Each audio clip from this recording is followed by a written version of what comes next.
Olá, prevencionistas. Bom dia, boa tarde, boa noite, né? Não sei qual é o horário que você está assistindo agora, esse programa, mas você é bem-vindo, muito bem-vindo e muito bem-vinda. Bom, a nossa iniciativa para o programa Quinta Estação é a gente apresentar quadros, né? Então, hoje, nós apresentaremos o quadro Estudo, né? Onde eu vou trazer aqui duas questões de concursos públicos passados, para a gente, né, contemplar aqui, retornar alguns conhecimentos, né, e entender que muitas vezes o concurso ele deixa a gente um pouco mais nervoso, mais nervosa, aflito, né, achando que talvez não dê tempo de resolver todas as questões, e isso às vezes atrapalha um pouco o nosso raciocínio para responder as questões. Então a ideia aqui é a gente conversar um pouco, tranquilizar todo mundo, né, que o importante é se preparar bem, dormir bem, para no dia, né, de um processo seletivo a gente possa estar plenos, né, com a nossa capacidade mental, cognitiva plena, para a gente poder relembrar aquilo que a gente precisa. Então, o primeiro ponto é ter tranquilidade para resolver as questões. Tem dificuldade em alguma questão, passa imediatamente para outra, para não perder muito tempo numa questão só, e aí sim poder prejudicar a resolução das demais. Então a gente vai fazendo aquelas que a gente consegue resolver com mais facilidade, e as outras que a gente encontrou certa dificuldade, a gente deixa para depois, até para a gente ter noção do tempo que resta, para que a gente possa se dedicar a essas questões com, vamos chamar de racionalidade, né? Para a gente não ficar em uma questão o tempo inteiro, passar muitos minutos, além do que seria o ideal, e para o final da prova a gente não conseguir raciocinar direito, e às vezes marcar errado, ou responder errado, né? E aí sim a gente fica com mais problemas aí na questão. Bom, para quem não me conhece, eu sou Gilson Góes, eu sou vice-presidente da Associação de Direito e Segurança do Trabalho do Rio de Janeiro, né? Sou professor do Instituto Federal, sou doutorando pela UF, né? Sou mestre pela UERJ, sou engenheiro de segurança do trabalho também pela UF, e formei lá em 99 na Rural, na Universidade Rural do Rio de Janeiro. Então vamos para lá então para o nosso tema, né? Então a gente vai, nesse quadro estudo, vamos sempre trazer questões de concursos públicos, né? Ou situações de entrevistas, né, que são importantes, né, para a gente se preparar antes para a entrevista, mas isso vai depender, obviamente, da colaboração de vocês que estão assistindo, em especial você que está inscrito em algum concurso, ou você que está aguardando um agendamento de alguma entrevista. Então, esse momento aqui vai ser para isso, para a gente poder dialogar um pouquinho e aprimorar, né, os nossos conhecimentos, até mesmo tranquilizar, acho que é mais isso, né, para que a gente possa atingir os nossos objetivos, né. Então, trouxe para vocês aqui questões de concurso da Petrobras, né, um concurso lá de 2014, uma questão de 2014 e uma outra questão de 2022, né, ambos os concursos para Engenharia de Segurança do Trabalho.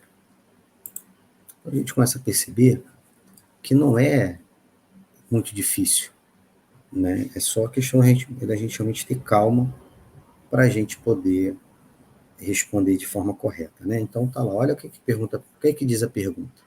Lá em 2022, na banca do SESP Sebrasp, né, a prova era para a Petrobras, em 2022, para o cargo de engenharia e segurança do trabalho, né, no caso de engenheiros, né? Então, a respeito de aerodispersóides, julgue o item seguinte. As neblinas e as névoas são aerodispersóides produzidos pelo mesmo processo físico-químico. Então, é uma afirmação e a gente precisa responder se ela está certa ou se está errada. Então, tem muita gente, né, que pensa que uma prova onde você marca certo e errado é mais fácil, né? Aí vocês comentem se vocês acham que é realmente mais fácil, que é mais difícil, porque é muito objetivo, né? Essa afirmação de que as neblinas e as névoas são aerodispersóides produzidos pelo mesmo processo físico-químico, ela é certa ou ela é errada? Ela é verdadeira ou ela é falsa, né? Então, como que a gente lembra o que é neblina e o que é névoa, né? Então, se a poeira é composta de partículas sólidas, a névoa é composta por partículas no estado físico líquido, que são produzidas por substâncias líquidas que sofreram ruptura. Exemplos de névoa são o spray, como de desodorante, por exemplo, né? Não é um gás ou vapor, na verdade é um líquido desodorante presente em pequenas partículas no ar. Então, a névoa, que pode ser extremamente prejudicial à saúde, é aquela ocasionada na aplicação, por exemplo, de agrotóxicos em uma plantação. Alguns solventes são usados em tintas spray e contém chumbo, que é um elemento muito perigoso e de alto risco para a saúde do trabalhador, né? Então, por exemplo, né, como já anunciei aqui, então processos de pintura também liberam neblinas. Tudo entendido, pessoal? Está lá em negrito. Então, neblinas, substâncias líquidas que sofreram ruptura, né? Então, assim como a névoa, a neblina também é composta por partículas do estado físico líquido. Mas tem um porém. Essas partículas não se originam da ruptura do líquido, mas sim da condensação de vapores das substâncias que estavam no estado líquido nas condições normais de temperatura e pressão. Aquilo que a gente aprendeu lá no ensino médio, que é chamado de CNTPs, né? Então, retornando aqui ao negrito, né? Então, ela é fruto da condensação de vapores das substâncias que estavam no estado líquido nas condições normais de temperatura e pressão. Portanto, a neblina que vemos em uma estrada é resultado da condensação, passagem de um líquido para um estado gasoso, das partículas de água presentes no ar. A condensação só ocorre quando o vapor do líquido está saturado. Então, retornamos à pergunta, né? As neblinas e névoas são aerodispersóides produzidos pelo mesmo processo físico-químico?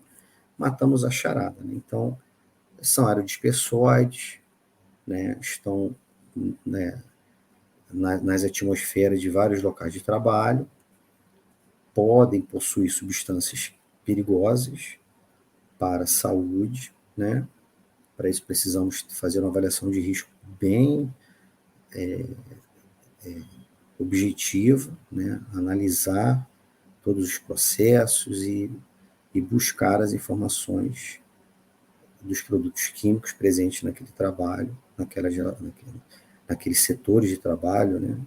Naqueles ambientes de trabalho, para a gente poder indicar a melhor forma de proteção do trabalhador, a melhor medida de controle desses riscos. Mas, para nós aqui, a resposta então ficou mais clara, né? Como já está marcado, então está errado, né? As neblinas e névoas não são produzidas no mesmo processo físico-químico. E aí, pessoal, se estiverem gostando, dá um like aí, comentem, tragam dúvidas, tragam outras questões para a gente conversar, né? Sugiram, né? Tragam sugestões para a gente poder aperfeiçoar cada vez mais, não só esse quadro aqui, que é o quadro estudo, mas também o quadro, o programa como um todo, né? Que é o Quinta Estação. Joia? Então, pessoal, lá em 2014, a banca da Sesgran Rio, né? Também para uma prova da Petrobras, para engenheiro de segurança, só que dessa vez é o engenheiro de segurança júnior, que é o comum, né? Um funcionário engenheiro que entra na Petrobras, né? Essa questão número 60, ela comenta sobre a convenção, uma das convenções da Organização do Trabalho, né? Então, sempre importante a gente lembrar que essas convenções da Organização do Trabalho deram origem aos artigos do capítulo 5 da CLT também, né? E a gente precisa, então, ficar antenado, né? Passar a vista, né? Fazer uma leitura no capítulo 5 da CLT e fazer uma correlação com as convenções da Organização Internacional do Trabalho, porque lá em 2014 foi feita essa pergunta, né? Então é bom a gente se preparar analisando o mundo do trabalho de uma forma mais holística, né? Não ficar resumido apenas em normas regulamentadoras. Então, a pergunta ela diz o seguinte: a Convenção da Organização Internacional do Trabalho, a OIT, né, de número 167 de 1988, dispõe sobre segurança e saúde na construção. Em seu conteúdo básico, são estabelecidas as obrigatoriedades gerais quanto a todos os equipamentos, estruturas, máquinas e ferramentas que devem ser bem projetados e construídos e mantidos em um bom estado, apresentando obrigatoriedade específica quanto. Aí vem a alternativa A, armações de aço, alternativa B, instalações elétricas, alternativa C, operações de soldagem e corte a quente, cabos de aço e de fibra sintética, elevadores e acessórios de SAP. Essa é uma pergunta mais difícil, né, pessoal? Porque são muitas convenções e muitas vezes no nosso dia a dia a gente não se depara exatamente com essas convenções, mas como eu já disse, essas convenções elas foram regulamentadas na CLT e viraram normas regulamentadoras, né? Ou as normas regulamentadoras absorveram essa legislação, internacionalizaram, né, que é a palavra correta, e aí criaram então novos artigos e novos requisitos dentro das normas regulamentadoras. Como que a gente responde isso então? Então, pessoal, tá aí, ó, nesse artigo que diz que ela que regulamenta o quê? Aparelhos, elevadores e acessórios de içamento. Então tá lá, ó, todo aparelho, elevador e todo acessório de içamento, inclusive seus elementos constitutivos, peças para fixação e ancoragem e suportes deverão a ser bem projetados e construídos, estar fabricados com materiais de boa qualidade e ter a resistência apropriada para o uso ao qual estejam destinados. Alternativa B, ser instalados e utilizados corretamente. C, ser mantidos em bom estado de funcionamento. E alternativa D, ser examinados e submetidos a teste por pessoa competente nos momentos e nos casos prescritos pela legislação nacional. Os resultados dos exames e testes devem ser registrados.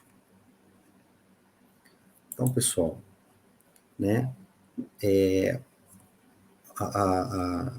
essa convenção também comenta sobre treinamento adequado, né, em conformidade com a legislação nacional. Então, a partir do momento que o Brasil intencionaliza essa legislação, ele vai criar, então, critérios, requisitos para que o empregador ele mantenha, né, garanta o treinamento e mantenha, né, seus trabalhadores através de treinamento de reciclagem para eles estarem sempre com as informações importantes em mente, né, não esquecer de nada importante para evitar os acidentes, né. Então, no item 2 diz o seguinte: não deverão ser içadas, descidas, nem transportadas pessoas por meio de nenhum aparelho elevador, a não ser que ele tenha sido construído e instalado com esse objetivo. Em conformidade com a legislação nacional, exceto no caso de uma situação de urgência, em que for preciso evitar risco de ferimentos graves ou acidente mortal, quando o aparelho elevador puder ser utilizado com absoluta segurança. Então, pessoal, conseguimos então chegar numa solução, né? O site, né, da Organização Internacional do Trabalho está aí no slide, né, para vocês consultarem, já traduzido, né, para vocês, enfim, lerem outros itens, né, dessa convenção. Então, voltando à pergunta, pessoal, a Convenção 167 de 88, que dispõe sobre segurança na construção, em seu conteúdo básico, são estabelecidas as obrigatoriedades gerais quanto a todos os equipamentos, estruturas, máquinas e ferramentas que devem ser bem projetadas e constituídas e mantidas em bom estado, apresentando a obrigatoriedade específica quanto a elevadores e acessórios de SAR. E aí, pessoal, a gente tem que sempre estar fazendo uma lida, sempre dando uma lida, né, fazendo a leitura extra, para que a gente possa ficar sempre antenados, né, e que a gente sempre possa lembrar das informações quando solicitar. Né? Agradeço a sua presença, né? Dê seu like, seu joinha, comente, mandem sugestões, né? Meu e-mail está aí no slide, porque a gente filtra melhor, né, pelo e-mail do que pelos comentários. Né? Então a gente vai tentar responder todos os comentários, mas então, as dicas e sugestões, e chegando no e-mail a gente consegue, né, arquivar melhor, vamos chamar assim, né? Então, pessoal, desejo a todos aí um ótimo dia, uma ótima tarde, uma ótima noite, sempre com segurança. Até mais. Tchau, tchau.